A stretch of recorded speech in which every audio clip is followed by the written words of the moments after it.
ce shiur, ce sera d'abord pour la revoie chez les mains de Maxime Mimoun Ben Hana et pour le Nijama de Haïm Temam. Ouais, je la Ginette. Ah, vous avez le Nijama de Ginette Batester. Alors, je vais faire un cours que j'ai fait il y a exactement 16 ans. Ouais. Il n'y a qu'une chose qui ne va pas changer, qui a changé, c'est qu'à l'époque, les gens étaient dans la rue, c'était tellement du monde. Aujourd'hui, Baruch Hashem, ils connaissent tous la Torah, כולנו חכמים, כולנו נבונים, כולנו יודעים את התורה. Non, il y a beaucoup qui sont partis en Eretz Israël, il y a un peu de tout.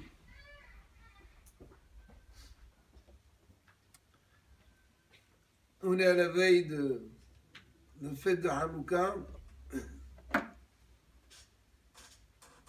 Et c'est vrai que pendant cette période, il commence le froid. Il ne fait pas tellement froid cette année, hein. C'est vrai, hein. Pour le moment, on est... Ça va, hein. J'ai déjà fait la bracha de l'eau. Mais il y a quand même une prise, chacun il est prise quelque part, comme les prises de la maison. Il y a des prises à la maison. Alors on est pris.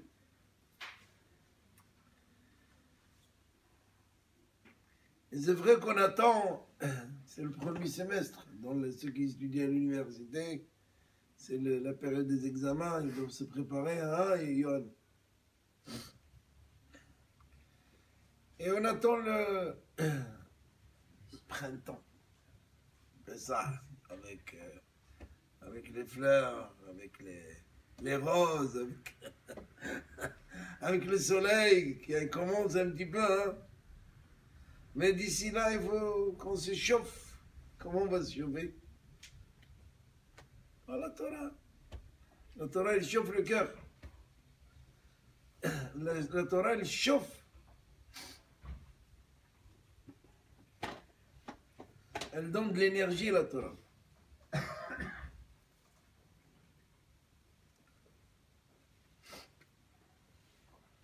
Surtout que cette année Purim, c'est pas tout de suite. Hein. Il y a 2 Adar cette année.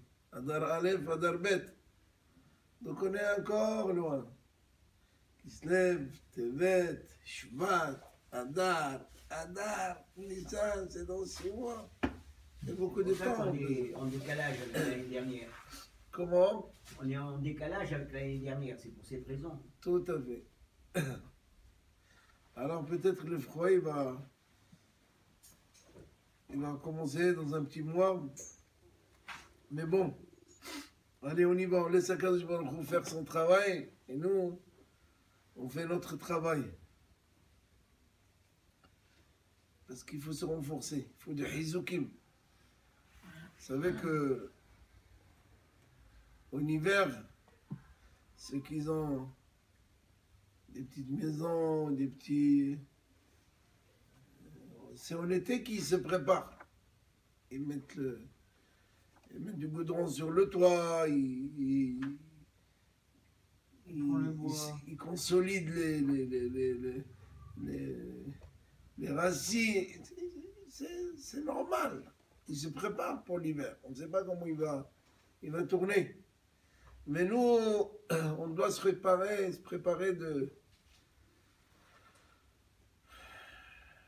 de ce froid de la Torah, de cet éloignement des mitzvot. Donc il faut se chauffer, il faut être mehazek. Et comme je dis souvent, quand je parle d'abord à moi. très important de parler à soi-même. Des fois, on se fait oublier, on dit, on parle, on leur dit, on va leur dire, va dire. Dis à toi, vous connaissez celui qui, il y en a un, il est venu, il a fait une dracha, une grande dracha. Parlez, Sorab, il a dit comme ça, et Sorab, il a dit comme ça, et ce possède qu'il a dit, il a dit. À la fin, il y a un rabbin qui était hakam dans l'assemblée. Il a dit très bien. Merci beaucoup. Celui-là, il a dit, celui-là, il a dit, celui-là, il doit. Toi, qu'est-ce que tu dis? Dis-nous, toi, quelque chose. Tout le monde dit, mais toi, qu'est-ce que tu dis, toi? Donc, c'est important de savoir parler à soi-même. Parce que souvent, on parle aux autres et on s'oublie. On croit qu'on est complètement arrangé, il n'y a rien à faire pour nous, c'est les autres qui sont marousines. Or, c'est pas vrai.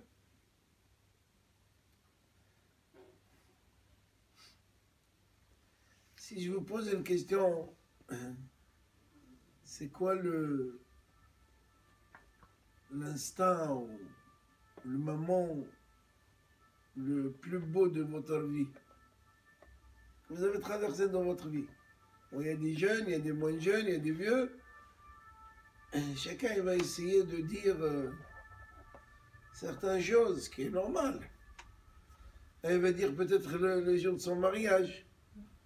Pour ceux qui sont mariés, pour ceux qui ne sont pas mariés, que Dieu leur envoie une hatan, une kala le plus vite possible. Amen. Ceux qui ont eu son premier enfant, peut-être ils vont dire la Brit Mila. Chacun il va définir un moment de sa vie où il se rappelle très très bien. Il dit c'était mon meilleur, le jour J. Il y en a aussi que quand ils se séparent d'une affaire qui ne marche pas,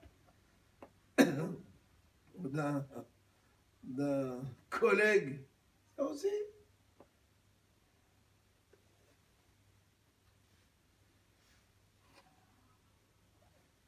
Quatrième Moledet aussi, ça peut être un anniversaire qui avait. C'était un boom, ça a fait un bruit terrible, c'était quelque chose d'exceptionnel. Un voyage, je ne sais pas.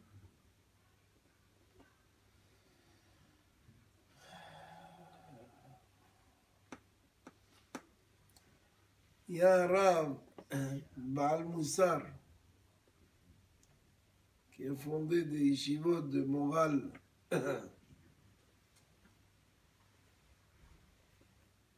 Il s'appelle Yuzel Horowitz, c'est son nom.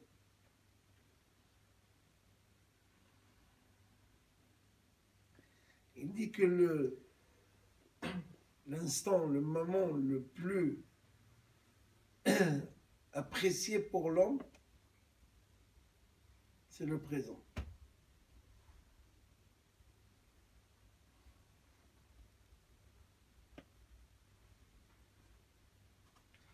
Haove Achi Garoua, il dit comme ça.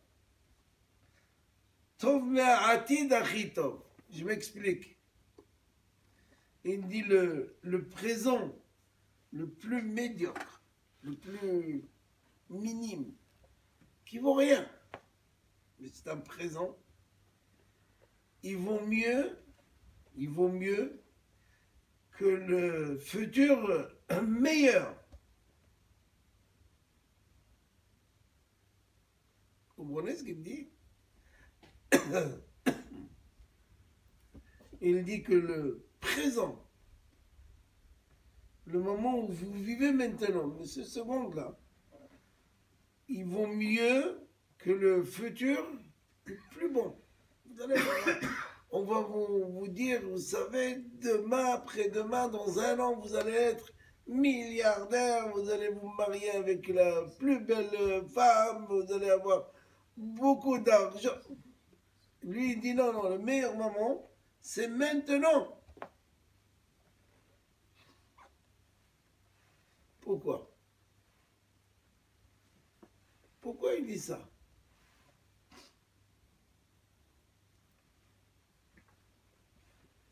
Il y a un philosophe, un goy qui s'appelle Victor Hugo. Connu. Même si c'est un goy, quand il a dit de belles paroles, il faut le dire. Il n'aimait pas tellement les juifs. Mais peu importe, il a dit quelque chose de bien pour le dire. Il dit que le futur, il n'est pas dans nos mains. Il n'est pas dans nos mains. Et le passé, mat. L'ifat, mat. Il est mort, le passé. Mais ce qu'on a dans les mains, c'est le présent. Et maintenant,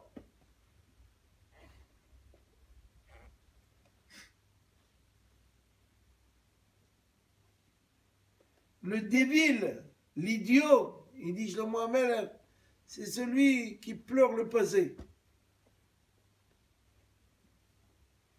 Pleure le passé. C'est mort. Qu'est-ce que tu pleures le passé? Ah, ya Hazra, si j'avais fait comme ci, j'aurais dû faire comme ça. Pourquoi j'ai pas fait ça? C'est du passé, le passé il est mort. Le passé c'est fini. Il est mort. Il faut l'enlever, il faut le détruire. Fini. Est-ce que tu pleures le passé? Hein, comme ceux qui disent Ya Hasra, dans le sentier, on a cartonné. 70, 80, ils donnaient beaucoup de cartons là-bas. Tous les magasins, ils sont à vendre. Et ça, c'était la nostalgie, c'est fini. Il y avait une période. Il y avait beaucoup d'argent. Là, les gens, ils remplissaient des camions de marchandises. Camions. Les banques, ils travaillaient jour et nuit. Il n'y avait pas de place. Tu venais à la banque, pas. Mais c'était une période, c'est fini, c'est mort. Jette.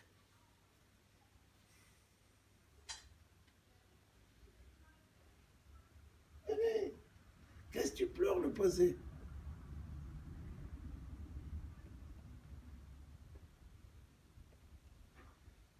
Même le rabbi Nahman de Braslav, il dit comme ça.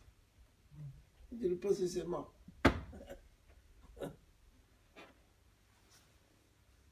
Le passé c'est quelque chose qui finit. Qu'est-ce que tu penses au passé? Pense au maintenant.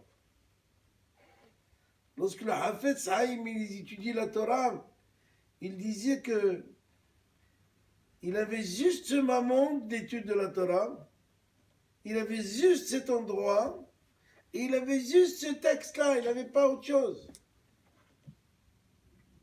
C'est pour ça que dans sa maison, quand on rentrait, il n'y avait même pas un lit normal. Il n'y avait pas un lit normal. Il n'y avait pas une chaise sur quoi s'asseoir.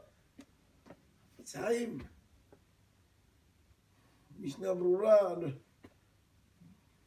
Gaon, Shmirat al-Lashon, faire attention, il Lashon Hara, qui c'est qui a écrit? C'est lui. On raconte sur lui qu'un jour il a abrité un monsieur, un jeune qui devait aller certainement étudier à l'université, mais il s'est fait coincer, il y avait la neige, il ne pouvait pas avancer, il ne pouvait pas prendre le train, et la nuit tombe, il fait froid, la neige. Il avait une lumière dans une petite blinde. Il a dit j'avance vers cette blinde, on va m'accueillir là-bas. Il est rentré.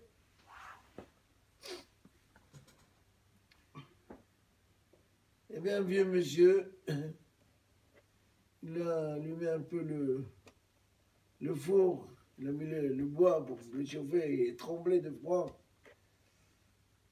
Et Il a donné ce qu'il avait, il l'a mis dans un lit.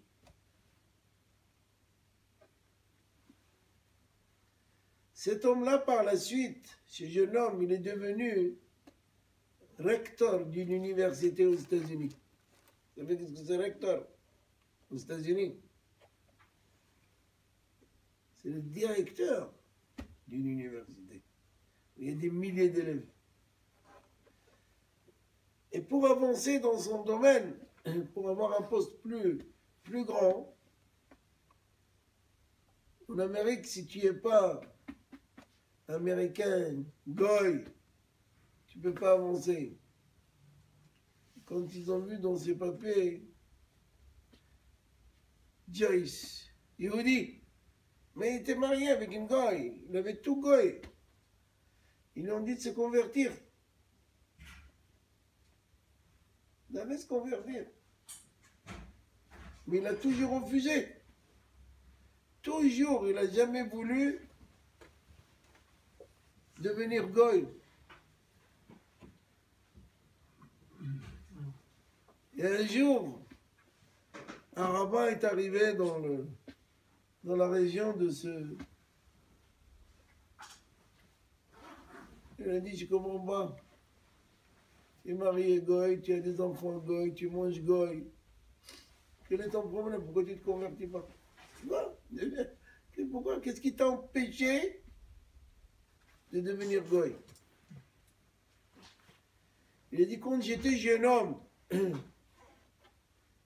et je devais aller étudier à l'université, c'était le soir, je me suis fait coincer, je ne pouvais pas prendre le train. J'ai fait une lumière, j'ai avancé, c'était une maison, je suis rentré. Et alors, il y avait un vieux monsieur, il m'a donné un verre de thé chaud, il m'a chauffé, il m'a donné son lit là-haut. Il faisait tellement froid, j'arrivais pas à fermer mes yeux. Il est monté une ou deux fois, il a vu que j'avais froid, il a pris son manteau, son propre manteau, il l'a mis sur moi, et c'est là où j'ai pu me dormir. Cette chaleur de ce juif, ce manteau que j'ai reçu sur mon corps au moment du froid, c'est ce qui m'a fait réfléchir 1000 fois de ne pas me convertir au christianisme, à être goy. Cet homme-là, c'était le Hafetz Haïm. Ce vieux monsieur qui l'a couvert, qui lui a donné le manteau, c'était le Hafetz Haïm. Chauffer un juif, approcher un juif, donnez-lui un plat chaud, mettez-lui un peu de chauffage, un verre de thé, ça peut changer toute sa vie. Il peut faire toutes les avérotes. Mais de dire qu'il est plus juif, c'est pas possible. Le Hafetz Haïm, il dit que lorsqu'il est avec son livre, il n'a que son livre. Il n'a que ce moment-là, il n'a que cet endroit-là, il n'a que ça, il n'y a pas autre chose dans le monde. Et nous, elle est où nos têtes? Même quand on prie, elle est où nos têtes? Dans l'iPhone, dans la voiture, partout, sauf dans la prière. On n'est pas dans la prière. Notre tête, elle fait 360 tours à la seconde dans tous les autres domaines, sauf le domaine de la tfila. Alors que tu es dans une tfila, tu es dans une amida. Tu dis Hachem Sefatei Tifta, Ofiagiti la terre, je vais te louer, mon Dieu. Et qu'est-ce que tu penses? La voiture, le travail, le téléphone, ta femme, vas-y, vas-y, vas-y. Tu fais le tour. Tu fais du commerce. Tu es un bon commerçant à ce moment-là. Tu es dans tout, sauf dans la tfila. Tu n'es pas dans la tfila. Tu n'es pas dans l'étude. Tu viens, tu ouvres le livre, tu veux étudier. Bon, il suffit un petit téléphone. Trrr, hop, ah, oui, j'arrive. J'arrive. Tu es en plein limoud. Où tu arrives?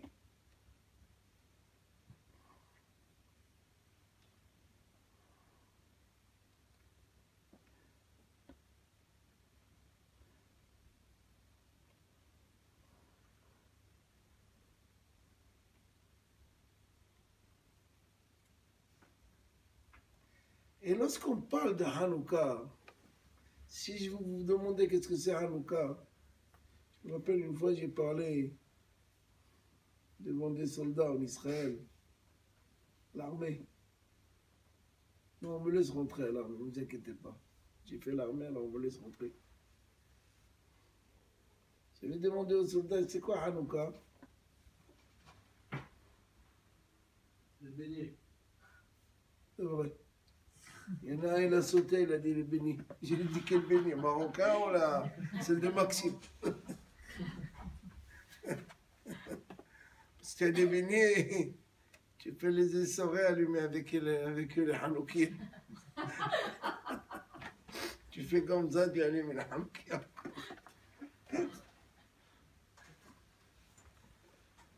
Un autre, il m'a dit c'est l'huile. Un autre, il m'a dit non, c'était des Grecs, il y avait une guerre. Il ne savait pas. Bon, c'est pas grave, il n'a pas étudié. Mais aujourd'hui, je vais vous dévoiler que Hanouka, c'est pas l'huile, c'est pas les Grecs, c'est pas ça du tout. On va essayer de comprendre ensemble qu'est-ce que c'est Hanouka. C'est quoi le miracle de Hanouka? Lequel qu'on connaît?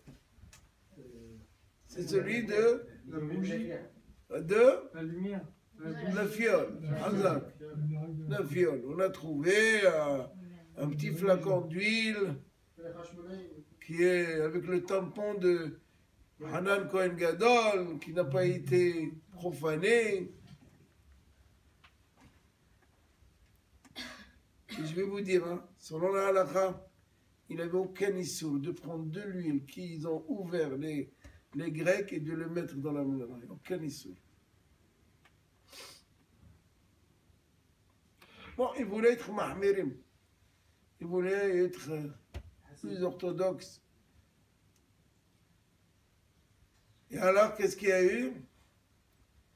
On avait l'huile. Miracle. Ça a duré 8 jours. Ça veut dire 8 jours. Il ne s'est pas éteint. De tout. Pendant les 8 jours, alors qu'il y avait, d'après certains poskim, assez d'huile, peut-être pour un jour. Alors pourquoi on fait 8 jours de Hanouka? Le premier jour, c'est pas un miracle. Parce que le premier jour, il devait allumer. On aurait dû faire que 7 jours. Oui ou non? Donc il y a eu le miracle de l'huile, mais il y a eu un deuxième miracle. Mais c'est cette question que je vous ai posée, ne croyez pas que c'est de moi. Il y a au moins une trentaine de questions qui sont posées dans Shulchan. Le Beth Yosef, il les pose. Pourquoi on n'allume pas 8 bougies le premier jour? Pourquoi? Il y a tellement de questions là-bas que je peux rester avec vous rien que pour les questions, pas pour les réponses, jusqu'à demain matin. Mais ce n'est pas le but. Mais il y avait un deuxième miracle qui est connu, c'est celui de Les 7 ans de guerre. la guerre. Gagner la guerre. Vous imaginez qu'est-ce que c'est gagner la guerre à l'époque? Et avec quoi et comment? Regardez dans le texte. Me'atim neged rabim. Nous étions très peu. Yohanan Kohen Gadol, Hashmonaï ou Banav. Vas-y. Et qui on a gagné? Les Grecs. Les Grecs, l'empire de l'époque. Où ils ont laissé des traces jusqu'à aujourd'hui. Vous allez n'importe où dans le monde. Ils gouvernaient sur le monde entier, les Grecs. C'est pas n'importe qui. Aujourd'hui, ils n'ont même pas quoi manger. Ils ne savent même pas comment tenir leur pays. Mais c'était l'empire. Et les Hashmonaïm, ils ont gagné la bataille. Comment c'est possible? C'est comme je vous dis maintenant, hey, Mes amis, hein, vous savez qu'est-ce qu'on va faire? On va aller à Bnei Brak, on va prendre quelques rabbins. On va prendre quelques avions, quelques tanks. Et moi, je suis à la tête. Allez avec vous. Et vous savez qu'est-ce que je vais faire avec vous? Faire la guerre aux Américains, aux Russes. Donc vous allez me dire, monsieur le rabbin, ça va, il y a quelque chose qui ne va pas chez toi aujourd'hui. Certainement, tu n'es pas équilibré. Il y a un problème. Mais c'est ça. C'est ce qui s'est passé. Réellement, c'est ce qui s'est passé. Tu vas livrer une bataille contre les Américains, mais ça ne va pas. Contre les Russes.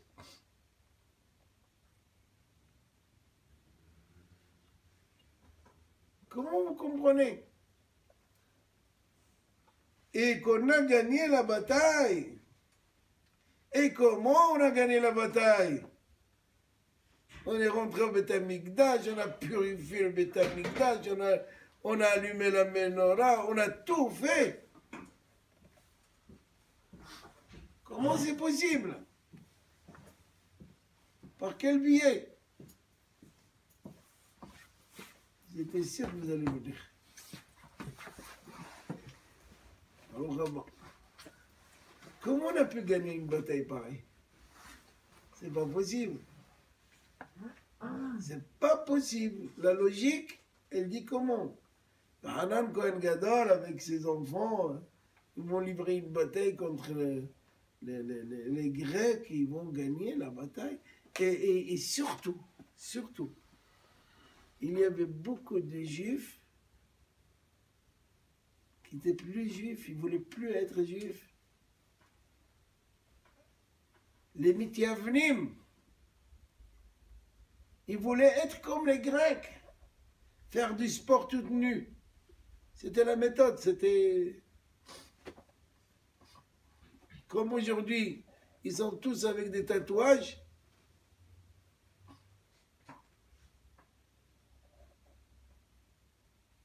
Qu'est-ce qui va se passer avec quelqu'un qui a fait des tatouages? Et quand tu vas arriver à l'âge de, comment dirais-je, de 60, 70 ans, sa peau elle va se rétrécir, il va trop vite. Au lieu de blanc, il va devenir noir. Calme.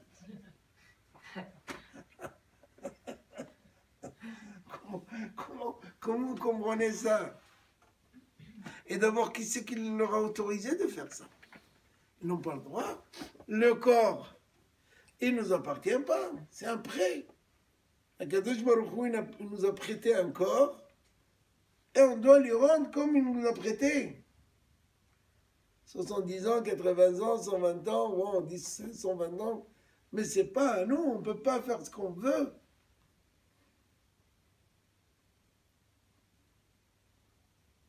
C'est pas à toi.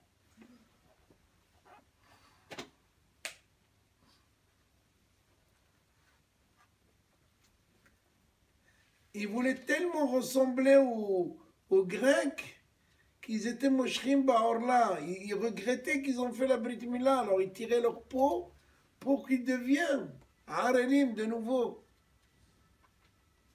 Les Élésiens, on les appelle. Élysée, les Élysées. Nous, on change Élysée. C'était ça. Au temps de Hashmonaïm. Regardez ce qu'il dit.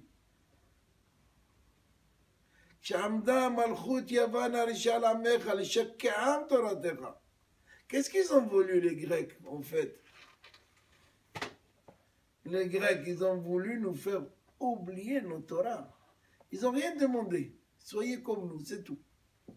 Faites du sport.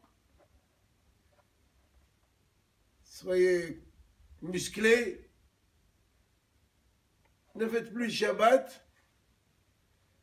Ne faites plus Brit Mila. Et ne faites plus la pureté familiale. Et ça dérange les Grecs. Si je fais mon Shabbat et je cède une place au marché, hein, Il y a des places au marché, surtout dans les coins, qui sont très demandés. Les gens viennent de là, ils viennent de là, ils te voient partout. Ils sont demandés, hein. Demandez un placier, il va vous dire combien c'est important. Les gens, ils arrivent trop pour avoir des belles places. Alors, les juifs en général, ils en ont de belles places. Et si je laisse ma place vide, Shabbat, qu'est-ce qui va gagner? Le gars. Et qu'est-ce que ça le dérange si je fais mon Shabbat? Et qu'est-ce que ça dérange un goy si je fais la Brit Mila à mon fils à 8 jours? À part, sincèrement, c'est quoi? Et qu'est-ce que ça dérange le grec si je tiens un calendrier avec ma propre femme? Mikvé, pas mikvé, c'est leur problème. J'ai changé des lois. Je suis venu à l'Assemblée leur dire, attendez, changez-moi des lois. Qu'est-ce qu'on a fait?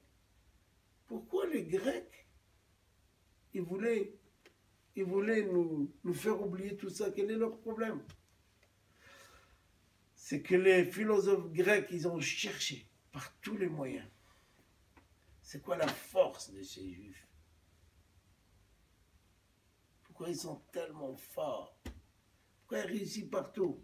Après, il arrive un petit juif de bled. Il a son magasin, sa voiture, sa maison. Il dit, attends, moi, ça fait 30 ans que je cours pour avoir un petit prêt bancaire. J'ai mon petit chien toutou, j'arrive même pas à le faire manger. Et lui, il arrive, il prend tout, c'est pas possible. Qu'est-ce qui se passe?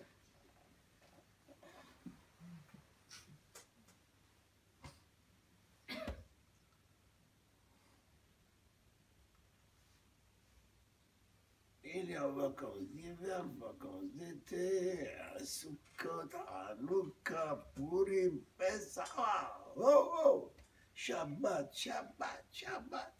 Comment il devient fou? Le gars, il ne comprend pas. Il ne peut pas comprendre. Alors, ils ont fait des recherches. Ils ont dit que la force d'un juif, c'est avant qu'il vienne au monde. Avant qu'il vienne au monde, il reçoit des vitamines M. Migvé. Ça a sonné. Ah, oui. Vitamine M. M-mot. De sa mère. Après, les vitamines B, Brit. Et après, la vitamine Shin, Shabbat. C. Sabbat. Sabbat Shalom. Ils ne comprennent pas. Et ils ont compris que c'est ça la force de l'Am Israël. Donc viens, on va leur enlever ça. Viens, on va se battre contre ce phénomène. Soyez comme nous. Vous voyez, on ne va pas vous faire la guerre. D'ailleurs, contrairement à Purim, qu'est-ce qu'il y a eu? Haman, qu'est-ce qu'il a voulu Haman? La Shmid, la Harog, la Abed, Mitav, Adzaken, Biyom Echad. Il a voulu faire passer tout Am Israël dans les chambres à gaz. Allez, gaz. Biyom Echad. Le premier Hitler. C'est ce qu'il a voulu. Haman, il ne s'est pas attaqué au côté spirituel de Israël. Il s'est attaqué au côté matériel.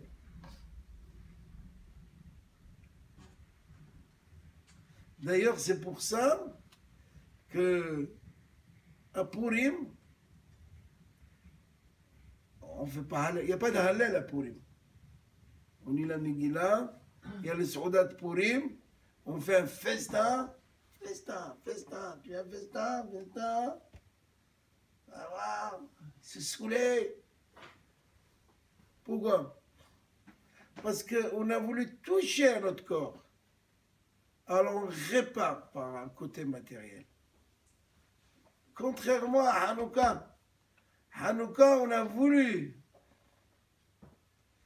toucher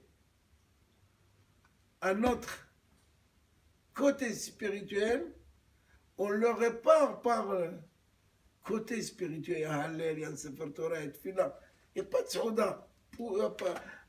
À Hanouka, il n'y a pas de Hiyoum de Souda. Tout ce qu'on fait, c'est bien, parce qu'on veut réunir tout le monde pour vivre le miracle tous les soirs, des beignets, des gâteaux. Mais il n'y a pas Hiyoum. Où c'est écrit qu'il faut faire une Souda? Pas de Souda. Pourquoi on fait le beignet? C'est pas parce qu'il y a de l'huile, c'est tout. Ils vous ont mis quelque chose, il y a de l'huile. Là où il y a de l'huile, ils te l'ont mis. Pour que tu glisses. Pour que tu aies de la graisse, de l'huile, c'est tout. Vous savez combien de kilos les gens ils prennent en Israël pendant Hanouka, un petit peu avant Hanouka?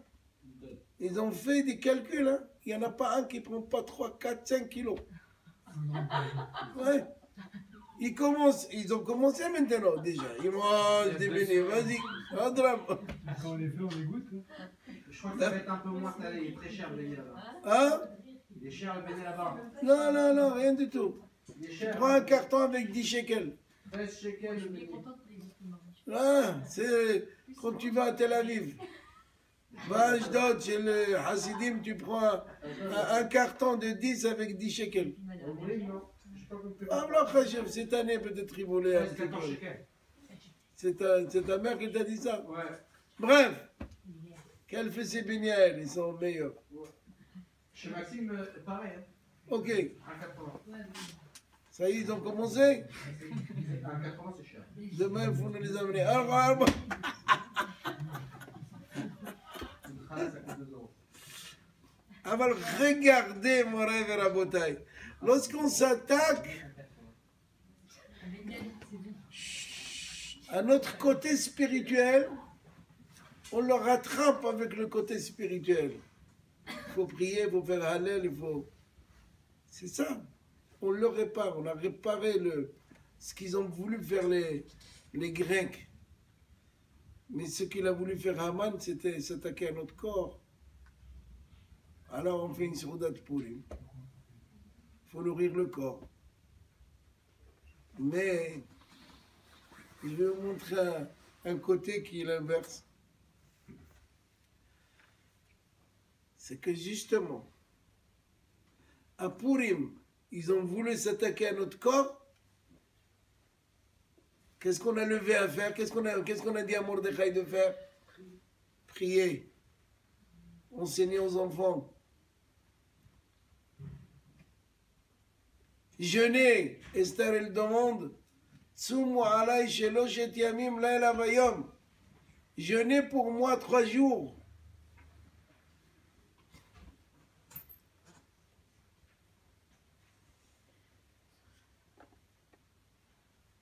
Donc,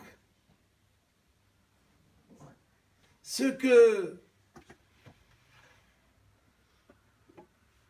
qu'il a fait Mordechai à Purim, c'était, ils veulent s'attaquer à notre corps. Alors on va prier, on va jeûner, on va donner de la tzedaka. Et lorsqu'on veut s'attaquer à notre esprit, à Hanouka, ils voulaient s'attaquer à notre côté spirituel. Qu'est-ce qu'ils demandent? Yohanan Kohen Gadol et Banav, la guerre. On va faire la guerre. C'est le contraire. On répare, nous, ou le symbole, nous, de Hanouka, c'est de prier. On fait le Hallel, on va prier pendant 8 jours, on va sortir le Sefer Torah, etc. Mais au moment de Hanouka, on s'attaque à notre esprit, on est prêt à mourir, on fait la guerre.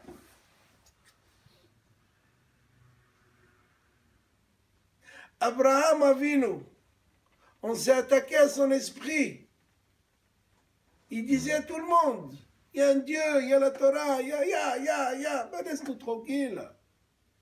Nimrod de l'époque, le roi le Oved Avoda, le chef de l'idolâtrie.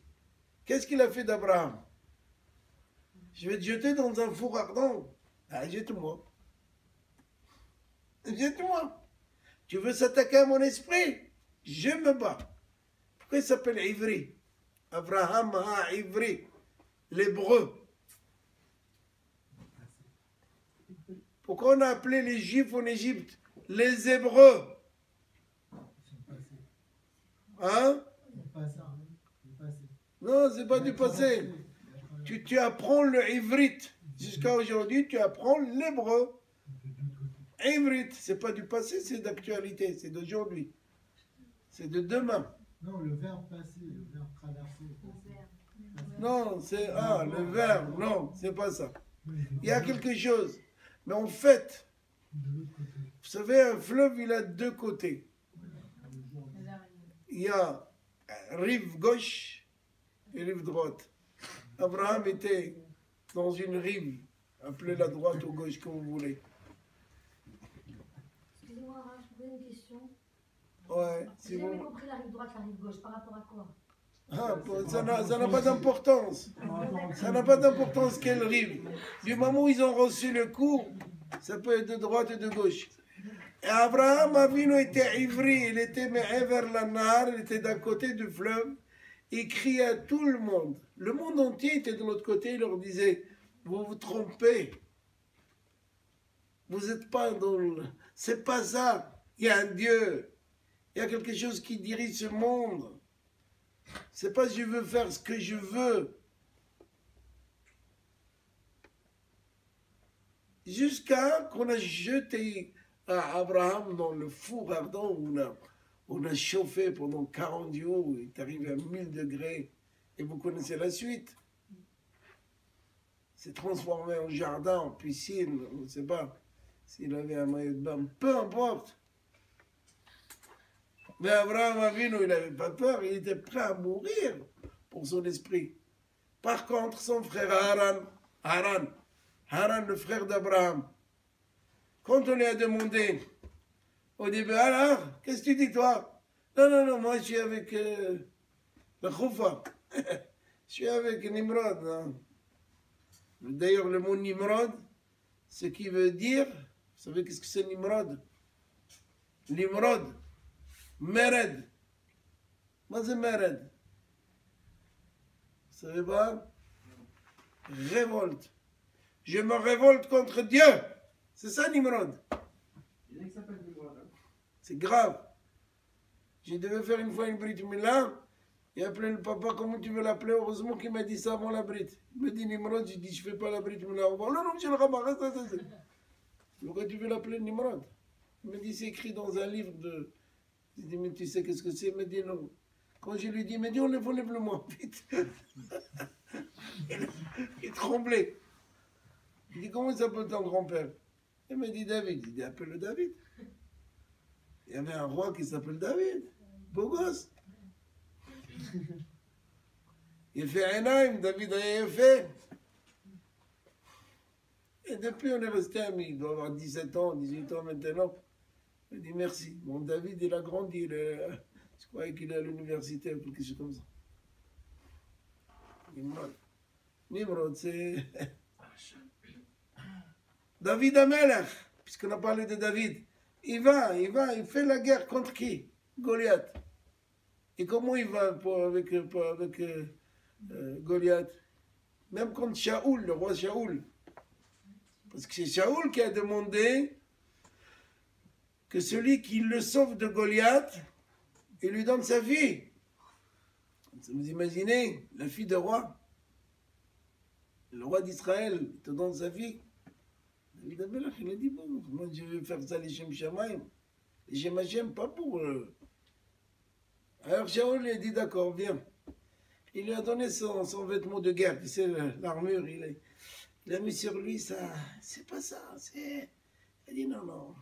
Sa Majesté, c'est pour toi, mais moi, laisse-moi partir. Partir comment? Avec ma toque de berger, mon front et mes petites pierres. Ça va pas. Oui, ça va. D'ailleurs, Goliath, il lui a dit, mais je vais te déchirer. je vais jeter ta chair aux chiens, aux oiseaux. Non, ça fait peur à David Ameller. Il a dit, écoute-moi bien, mon vieux. Ataba elai beherev uvhanit. Toi, tu viens avec l'épée, le lancer. Aval aniba bishem Hashem. Moi, je viens avec le nom d'Hachem. N'oublions pas que David, il est né de Ruth et Goliath, il est né de Orpa. Vous savez, c'était deux princesses qu'à la base, ils se sont convertis pour se marier avec les enfants de Elimelech, l'histoire de Ruth. Une, elle est repartie, elle est sortie d'elle, Goliath. Attention, Goliath était très, très, très fort parce qu'il terrorisait le peuple d'Israël. Il ne pouvait pas prier. Il venait le matin et le soir, au moment de la prière, Ashkem, Va'arev. Et les gens ne pouvaient pas aller, ni prier, ni aller au Beth Midrash, il était là. Il était terrorisé. C'était un grand terroriste. Alors David Amelech, il n'avait pas peur, David Amelech. Quel est le calcul de David Amelech? David Amelech, quand il était berger, une fois il a chassé le lion. Le lion. Il n'avait pas peur du lion. Il a déchiré comme on déchire un vêtement. Parce qu'il s'est attaqué à ses troupeaux. Et une deuxième fois, l'ours. Il a dit, si Dieu m'a donné la force de gagner un lion et de gagner l'ours, il ne va pas me donner la force de gagner de la hamar.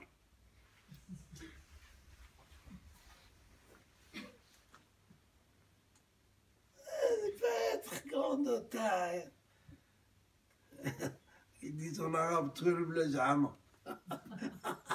Il est grand, mais il ne voit rien. Des fois, tu vois quelqu'un, une montagne. Il va consulter un médecin, il dit, je suis malade. Comment tu es malade? Il fait 2 mètres carrés. Il dit qu'il est malade. Ah, docteur. Ah, des fois, ils viennent comme ça. Pas, je crois qu'il y a que ceux qui sont shriefs comme ça, on va voir le médecin. Oh là là. Elle n'a pas le droit de dévoiler. Le docteur, déjà, il n'a pas le droit de dévoiler le secret médical. Voilà. Elle sait que des fois, il y a des montagnes qui viennent chez elle. Même elle est impressionnée. Il dit, mais qu'est-ce qu'il a? Au début, elle doit avoir peur de lui. Mais c'est vrai, David Amelech, il n'avait pas peur. Il a dit, je vais essayer, je vais aller. Il y a une mission, vas-y. Baruch, il met la première. Ah, il a jette, Baruch, Ata, Hashem, Horek Goliath. Là où il avait l'endroit le plus, c'est la taf. Et Kadosh Baruch fait un miracle. Il le fait tomber en avant, contrairement à la nature. Pour pas déranger David Amelech, ce tzaddik, qui est venu au nom d'Hachem lui couper la tête et venir avec sa tête.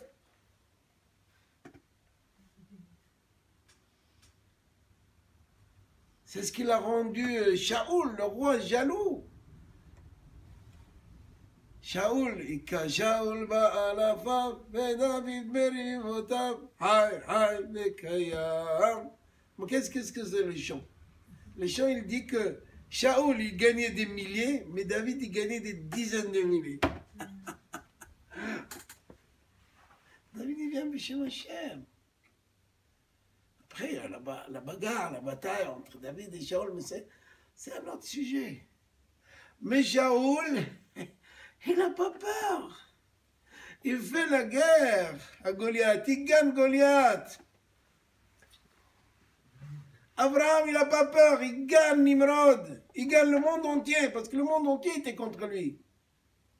Après, il vient Haran. Après qu'il a vu que Abraham, il est dans une piscine, il a dit, ah bon, si je me jette. Toi aussi, tu veux te jeter? Va-t-il, le frère d'Abraham Avinu. Il a brûlé sur place. C'est pas une chokhma de venir après. tu testes. Il veut tester Akadosh Baruch Hu. Akadosh Baruch Hu, on peut le tester que dans le Maaser. C'est écrit. Dans le Maaser, Dieu lui dit testez-moi. Donnez le Maaser et testez-moi. Dans le reste, il ne faut pas tester Dieu. Attention. Ah, je veux tester Dieu, voir si devant ma porte il y a un billet de 500 le matin. Déjà les Chinois ils les ont pris, il n'y a plus de billets de 500. On ne les voit plus. Ciao. On ne les voit plus, on ne les voit plus dans le marché. Même dans les banques, il n'y a pas. Vous ne voyez pas pour tous les Chinois avec des voitures teintées? Parce qu'ils sont en train de compter les billets de 500. Personne ne les voit.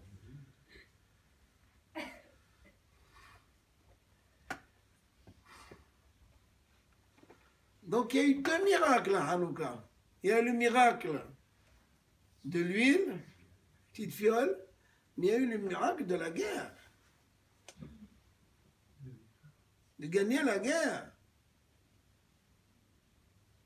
Et comment c'est possible? Parce qu'ils sont allés avec Shem Hashem. Parce qu'ils ont dit, si c'est pas maintenant qu'on fera la guerre, même si on va mourir tous, mais on va faire la guerre. Et c'est maintenant. C'est à l'instant. Et si je ne le fais pas maintenant, on va perdre tout. On va y aller tout de suite.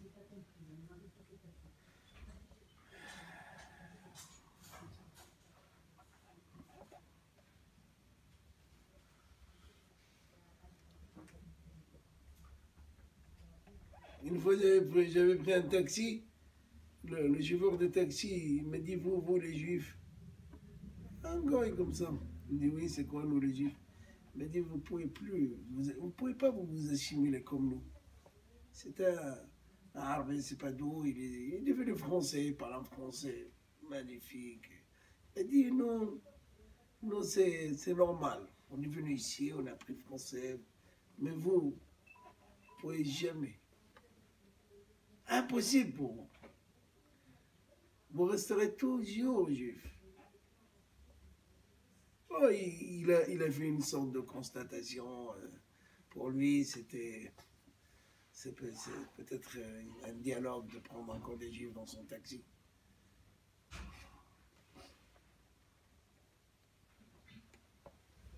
Yehudi, il ne peut pas changer, il a sa Torah. Et qu'est-ce qu'il va changer? Changer quoi? Qu'est-ce qu'il va changer? Tu vas devenir quoi?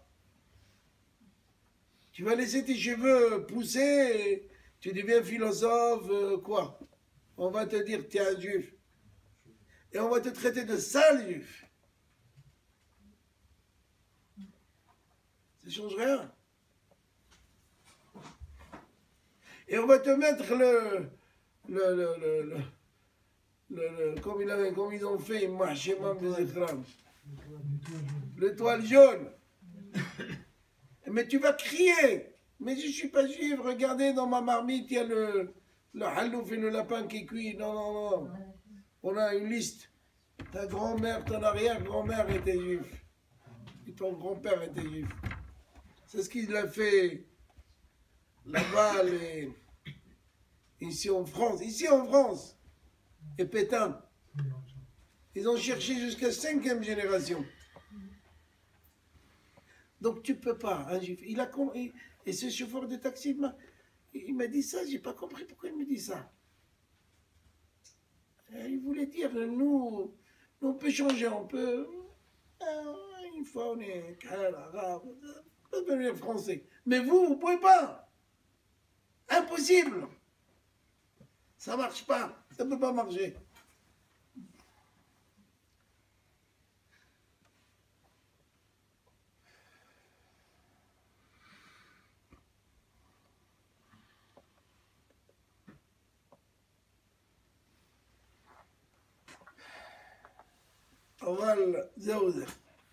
Si l'huile, il suffisait que pour un jour, alors allume pour un jour, Shalom. Non. Je sais que ça va continuer. Comment je sais que ça va continuer? J'ai aucune certitude. Mais je commence. Parce qu'ils avaient jusqu'à maintenant, le Beth Amikdash était et t'es tamé, ça fait longtemps, plus de 2 ans, ça va, tu peux attendre encore une petite semaine. On voit des émissaires en Galilée apporter des olives qu'on casse-les, fait de l'huile première pression à froid, et allume, allez, allume. Non, non, non, non. J'ai un petit flacon, je peux faire quelque chose maintenant, je le fais maintenant. C'est ça le Yehudi. Tu peux faire quelque chose maintenant, fais-le. N'attends pas. N'attends pas. Une fois, j'avais donné un cours à Sarcelles, il y a plus de 30 ans, il y a Hasra, où la communauté de Sarcelles, c'était une grande communauté, il y avait beaucoup de monde, il n'y a plus beaucoup. Et j'ai fini, il n'y avait pas beaucoup à l'époque des cours, des shivas. Et non, donc Hachem s'est développé, les écoles, les cours. Je finissais mon cours, il y a un monsieur qui est venu me voir, il avait des gants blancs. Il m'a dit, monsieur le rabbin, je suis de confession juive, comme ça il m'a dit. Je dis, merci, ouais. Il m'a dit, c'est vraiment aimé ce que tu as dit ce soir. C'est la première fois que j'écoute qu'est-ce que c'est Torah, qu'est-ce que c'est. J'avais parlé de la vie après la mort, c'est que des choses qui intéressent beaucoup les jeunes, etc. Il y avait beaucoup de monde. Il m'a dit, mais vous savez, moi je suis policier et je vais faire quelque chose pour le judaïsme. Comment je commence? C'était un jeudi soir, je me rappelle. Je dis, commence par Shabbat. Ah, c'était Hiroshima sur sa tête, tout de suite. Tout de suite, il a une bombe sur lui. Il m'a regardé, c'est vrai. Il m'a dit, non, mais attends, je vais te dire quelque chose. Bientôt, on va faire Arvit. Il y a beaucoup de monde, on va faire Arvit. Je ne sais pas, quoi. Tu restes avec moi, Arvit. Demain, c'est vendredi. Il y a Shaharit, il y a... J'ai commencé à lui mettre le paquet. Il y a Shabbat. Le soir, c'est Shabbat. Mais ça va pas, monsieur le rabbin. Je ne vous ai pas demandé ça. Je dis, oui. Tu m'as demandé par quoi je commence. Je dis, je t'ai répondu. Mais moi, je suis policier, c'est mon métier, j'ai un service justement ce samedi. Je dis, dis-moi, tu es né avec tes gants blancs, ta mère, elle t'a accouché avec tes gants blancs. Il me dit, non, non, non, pas du tout. J'ai appris. Je dis, mais tu changes de métier. Mais je vais te dire, va voir ton chef, dis-lui, tu es prêt à venir dimanche, tu es prêt à venir... alors, leur nono, tu es prêt à faire tous les jours ouvrable pour les goy, tu lui dis que tu peux le faire. Mais Shabbat, qui te le donne. Il m'a appelé vendredi. Il m'a dit, j'étais voir mon chef. Textuellement, ce que vous avez dit, il a accepté. Et vous voyez, par la suite, c'est devenu un policier qui m'a enlevé les contraventions. Aujourd'hui, il est à Jérusalem, il a ses enfants dans des chivotes. Il faut commencer, il faut faire quelque chose. Mais si tu fais rien, et tu restes... mais c'est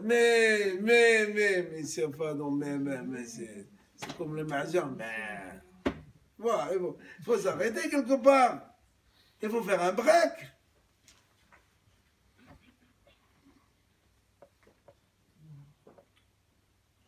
C'est vrai, tu ne peux pas étudier tous les jours. Tu ne peux pas faire des cours tout le temps. Mais étudier tous les 2 jours, fais quelque chose. Tu ne peux pas rester celui qui ne prie pas, qui n'étudie pas, qui ne fait pas Shabbat, qui ne fait rien. Et attends, je suis où? D'accord, on t'a fait la brite. Hazak au baron. C'est pas ça. Tu dois faire quelque chose. Il y avait un rave qui s'appelle Rabbi Meir Shapira. Il y a plus de 100 ans, 150, 130 ans peut-être ça. En Allemagne, à Eindad, il y a une ville comme ça. Il avait décrété l'étude de Talmud. Faire Daf Yomi. Étudier une page par jour. Vous savez qu'est-ce que c'est le Talmud? Non, je ne l'ai pas ici. C'est à peu près ça, comme ça, tout ça. Si, il est en bas. C'est à peu près ça, prend tout ça. Voilà. Et si vous faites un DAF, une page par jour, au bout de 7 ans, vous finissez le Talmud. Vous connaissez le Talmud? Vous n'allez pas le connaître avec tous les Mfarjim. Mais Rashi, un peu Tosfot, quelques Maasiyot. Mais vous allez faire tout le chasse. Il a fait un décret d'étudier les choses comme ça. Eh bien, depuis le temps, on fait ce qu'on appelle le Dafayomi. Et chaque 7 ans, ils font une grande fête. Grande. Dans le monde entier. Les Ashkénazes, ils sont plus appliqués dans ça. Nous, les Sfarad, ça a pris un peu de temps. Vous allez en Israël, en Angleterre, ici en France, c'est pas tellement développé. Mais vous avez un rave, des fois avant la tefila, seulement une petite demi-heure, 3/4 d'heure, il vous fait la page. Il a préparé, il est bien préparé. Tac, tac, tac, tac, tac, tac, vous finissez la page. Le lendemain, et ainsi de suite.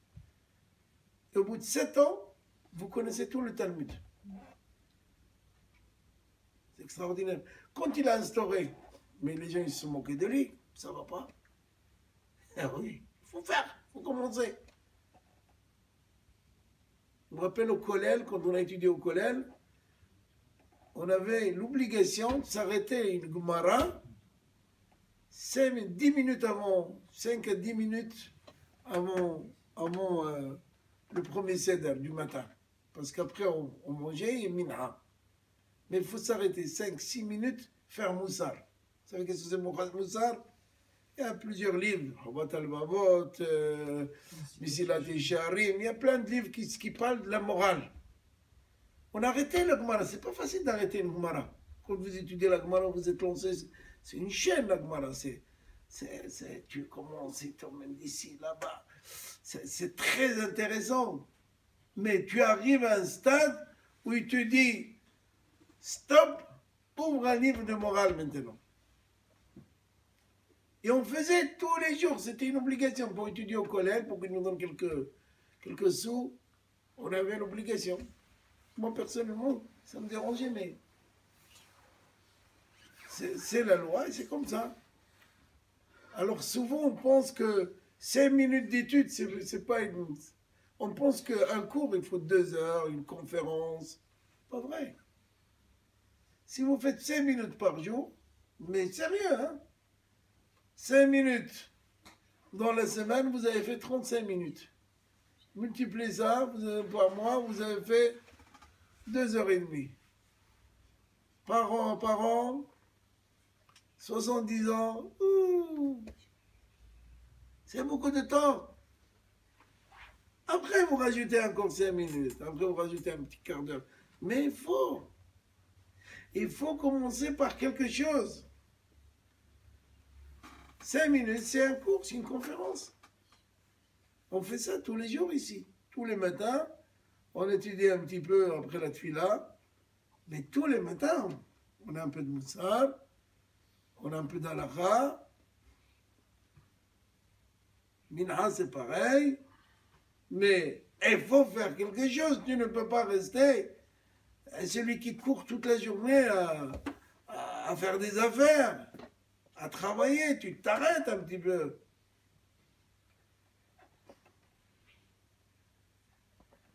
Tu attends dans un métro, chez un médecin. Où il est ton problème de prendre un livre? Tu l'oublies, il faut toujours avoir un livre. Il y a des petits livres où tu peux les mettre dans ta poche. Faites comme moi. Aujourd'hui, l'iPhone, il y a tout dedans. Oh, vous avez l'iPhone. Et la Torah, elle apprend à faire des affaires aussi. Ah oui, bien Ben sûr. oui, bien Oui, sûr. oui. Tu vas faire plus d'affaires. On raconte sur un commentateur de la Gemara qui s'appelle le Maharam Shif. Maharam Shif, il comprenait rien du tout. dans sa jeunesse, Wallo. Il ne comprenait pas, il se mettait devant la Wallo. Qu'est-ce qu'il faisait? Il allait devant le Echal, il pleurait. Oh mon Dieu, ouvre ma tête. Je veux comprendre un petit peu mieux la Torah. Voilà, faites quelque chose. Eh bien, elle est devenue Maharam Shif. On ne peut pas traverser une Gemara sans son commentaire. Je peux vous le dire. Ceux qui ont étudié dans les yeshivot ou dans les kollels, Maharam Shif, tu comprends. Mais comment? Il a commencé comme tout le monde.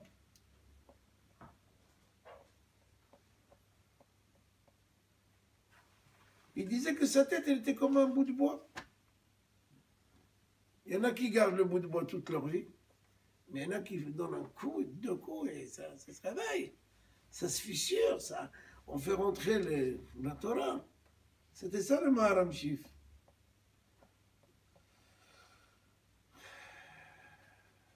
On raconte sur le Stepler.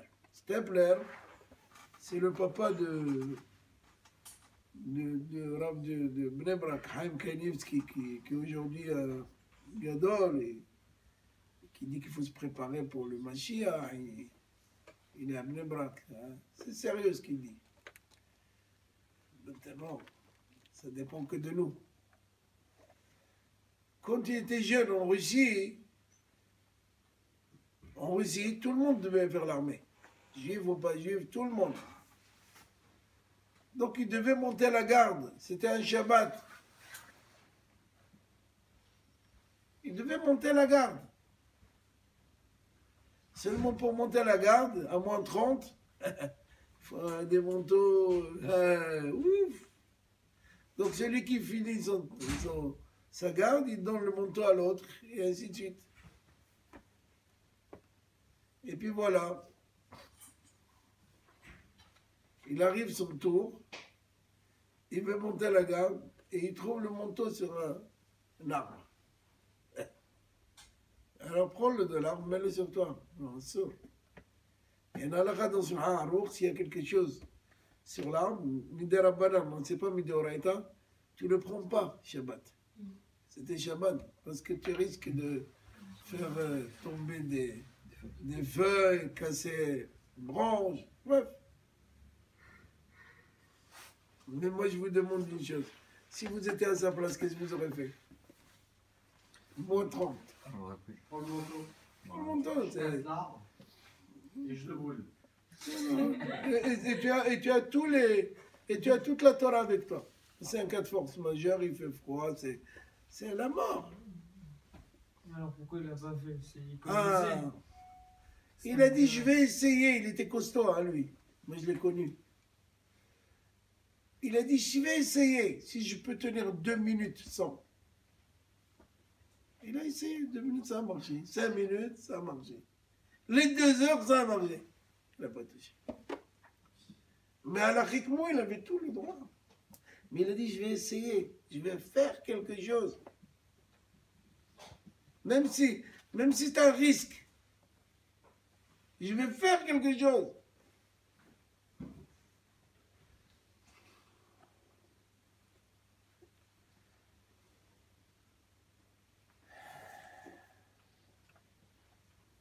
Il faut faire attention. Des fois, on pense qu'on est des Hamor Gadol, on ne connaît rien. Un Hacham, c'est celui qui étudie peu par peu. C'est comme une tirelire et tu vas la remplir. Je me rappelle quand j'étais enfant, ma mère elle m'a dit, elle t'amène dans une banque, comme ça l'argent que tu reçois, qu'est-ce qu'on recevait à l'époque, quelques goulouchim, tu le mets dans une caisse. Et ça n'existe plus. Dans l'Asra, j'ai amené la boîte, et alors attention, il n'y avait qu'une clé de la banque, elle peut l'ouvrir. Je ne sais pas si ça existe encore. Ah, j'ai voulu la remplir, premier jour. Papa, il t'a donné un petit peu, maman, le grand frère, où tu vas? Patiente, tu ne peux pas la remplir en un jour. Tous les jours, tu vas mettre une pièce.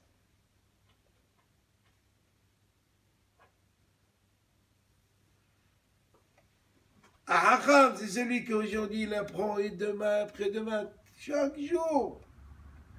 Le Amares, l'idiot, il prend la Torah dans sa totalité. Il dit, oh là là, Oh, c'est ça?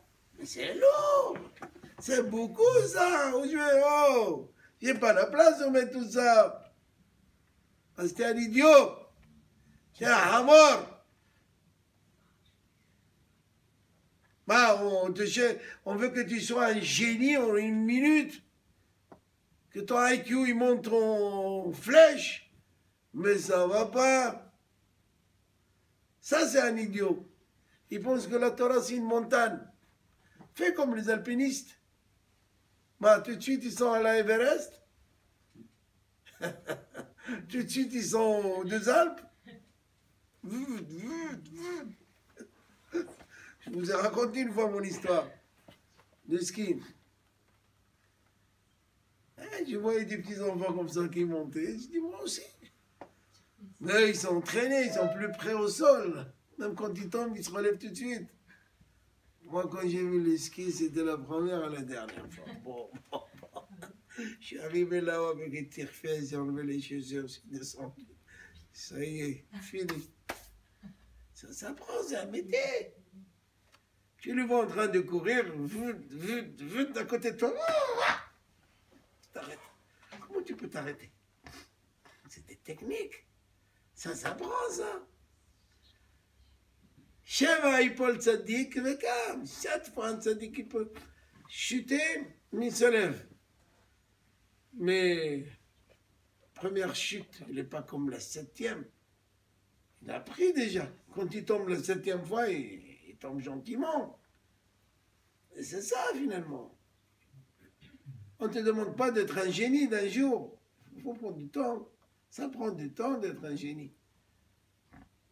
Tu ne peux pas, yallah, oh, Gaon, il veut connaître toutes les Gmarot.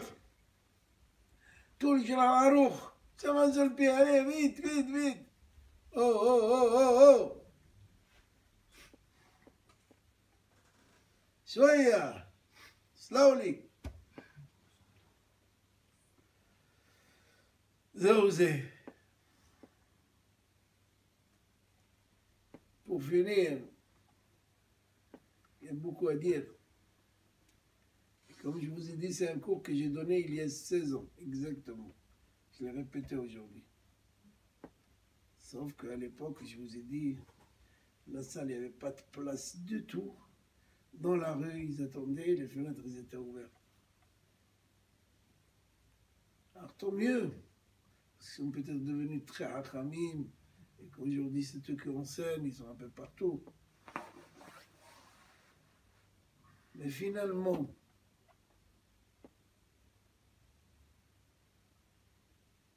j'ai vu dans un livre qui s'appelle Nerot Shmona, un livre qui s'appelle Nerot Shmona.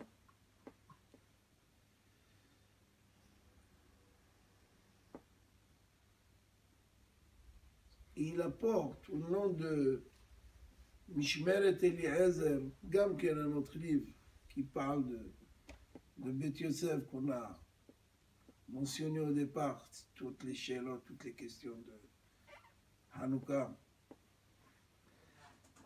Et au nom de Hida, il apporte au nom de Hida. Qui était le Hida? Rabbi Haïm David Azoulay, qui était au Maroc, il est né au Maroc et après il a fait le tour du monde. Il a été à Tunis, il a été à Djerba, il a été en Italie, il est mort en Italie. Et on l'a enterré on l'a enterré à Livourne, en Italie. Et à un moment donné, il devait avoir ces terrains vides, ils ont demandé de déplacer ce tzaddik. Il y a plus de 40 ans, plus de 40 ans, 40 et quelques. Ils l'ont déterré, ils ont déterré le Hida, Alav Shalom, qui a écrit des livres et des livres de Kabbalah, ils l'ont trouvé intact, tel qu'il est. Après plus de 200 et quelques années qu'il était enterré. Hein? Ils l'ont mis à Givat Shaoul, à l'entrée de Givat Shaoul. Le Hida, Rabbi Haïm David Azoulay, Alav Shalom. Il est enterré à l'entrée de Givat Shaoul. Si vous rentrez Givat Shaoul, il est là-bas. Et pourquoi je vais mentionner le Hida? Parce que le Hida, il dit, écoutez bien, il dit pourquoi le miracle de Hanouka, il s'est produit le café qui se lève. Pourquoi c'est produit le 25 de Kislev? Il aurait pu se produire le 16, le 15, je ne sais pas, un autre jour ou un autre mois. Il dit quelque chose de flagrant. Il dit, c'est pas au hasard qu'il y a eu 8 jours. Et c'est pas au hasard que c'est tombé le café qui se lève. Parce que si vous comptez du café qui se lève jusqu'à la fin de Hanouka, vous allez trouver qu'on a un Rosh Chodesh. Vous savez que le Shabbat d'après, on a un Rosh Chodesh. On a un Rosh Chodesh Tevet, qui est le Shabbat et dimanche. Et c'est toujours Hanouka. On va allumer Shabbat et on va allumer dimanche. Il dit le Hida ala Shalom. Il dit que si le Nes de Hanouka, tu peux répéter ça demain à l'école, si le Nes de Hanouka, il se produit pendant cette période, c'est parce que les Grecs, ils ont voulu nous interdire la Brit Mila. Et la Brit Mila, on l'a fait tous les combien? 8 jours. Et c'est le 8 jours de Hanouka. Et tu n'en as pas 8 jours sans Shabbat. Il y a toujours Shabbat dans 8 jours. Des fois même 2 Shabbats. C'est les Grecs qui voulaient interdire Shabbat. Il y est dans Hanouka Shabbat. Et les Grecs, ils ont voulu interdire Rosh Chodesh, qui est le cycle de la femme tous les mois. Eh bien, il y a Rosh Chodesh à Hanouka. Il y a Rosh Chodesh à Hanouka. Il y a Shabbat à Hanouka. Il y a le 8 jours de Hanouka qui est le 8 jours de Brit Mila. Ce que les Grecs, ils ont voulu interdire, Hakadosh Baruch Hu l'a mis dans la Nes. Et pourquoi Shabbat? Pourquoi Rosh Chodesh? Pourquoi Brit Mila? Parce que c'est le début. Shabbat, Sheshet Maaseh Bereshit. Quand on fait le Kiddush, Yom HaShishi, Vakol HaShamayim, Ba'aretz. Chol Tzevav, c'est le début. Shabbat, c'est le début de la création. Quasiment qu'on a créé le monde. Vayana Elohim Shabbat, c'est le début. Rosh Chodesh, c'est le début. Le mikveh, c'est le début de la naissance d'un bébé. S'il arrive. C'est pas toujours qu'il arrive. Et la Brit Mila, c'est le début d'un enfant. Le sang commence à coaguler que 8e jour. Que le jour de la Brit Mila. Ce que les Grecs, ils ont voulu interdire, ils ont voulu interdire les racines, le début du judaïsme. Le début, c'est Shabbat. Le début, c'est Brit Mila. Le début, c'est le mikveh. C'est Rosh Chodesh. Eh bien, le miracle s'est produit pendant cette période, celle-là. Ce qu'eux, ils ont voulu détruire, Akadosh Baruch Hu, il a reconstruit. Voilà ce que je voulais vous dire aujourd'hui. Donc, il ne faut pas désespérer. On peut faire une chute, mais on veut se relever. L'essentiel, comme on a commencé le cours, et je vous ai demandé, c'est quoi le meilleur moment d'un homme? C'est le présent. Il faut prendre le présent. Il ne faut pas partir d'ici et dire oh, on a écouté, super, ça va, c'était magnifique. Surtout que je le dis, ça fait la 2e fois que je dis ce cours. Ah, non, c'est pas ça. C'est Keho imachem devarim. Keho imachem devarim. Yeshuv Shuv El Hashem. Les chansons de l'air. C'est Karl Bach. Vas-y, c'est la Ka'at Dvarim. On a écouté le shiur. Qu'est-ce qu'on apprend de là? Qu'est-ce que je dois faire? Je prends le présent dans mes mains. Il faut tout de suite saisir le moment. Ne pas dire, ah, qu'est-ce que je vais faire? Je vais pleurer, Hasra, c'est fini, c'est mort. Demain, tu ne sais pas ce qui va. Mais prends ce qui est maintenant. C'est maintenant. Ve'ata Israël, ma Hashem doresh me'imach, ou me'imcha. Qu'est-ce que Kadosh Baruch Hu te demande d'Israël? Attends, maintenant. C'est maintenant. C'est pas demain. C'est pas après-demain. Voilà qu'est-ce que c'est Hanouka. Hanouka, les Hashmonaïm, ils ont saisi le moment. Ils ont dit, c'est maintenant qu'on doit faire la guerre. Eh bien, on fera la guerre. On est combien? Très peu, mais très peu, on va. Esther, Mordechai, qu'est-ce qu'on fait? Jeûner, maintenant. Le Stapler, c'est maintenant, je fais. Le Hafetz Haïm, c'est maintenant. Maintenant, il faut faire quelque chose. Voilà l'enseignement de Hanouka, c'est qu'ils ont pas tardé. On a un petit flacon, on allume tout de suite. Ah, on attend, on me dit, non, non, non, non, on n'attend pas. Mitzvah baliatra, al tahmitzen. Quand une mitzvah elle vient dans tes mains, ne la laisse pas gonfler comme le hametz. Et après, c'est interdit. Tu ne peux plus la manger. C'est plus la matzah. Al tahmitzen, qu'elle ne devient pas hametz. Fais. Tu as l'occasion de faire une mitzvah. Cours, fais-le. Voilà, maintenant je suis prêt à répondre s'il y a une question ou deux. Sans ça, Baruch Hashem.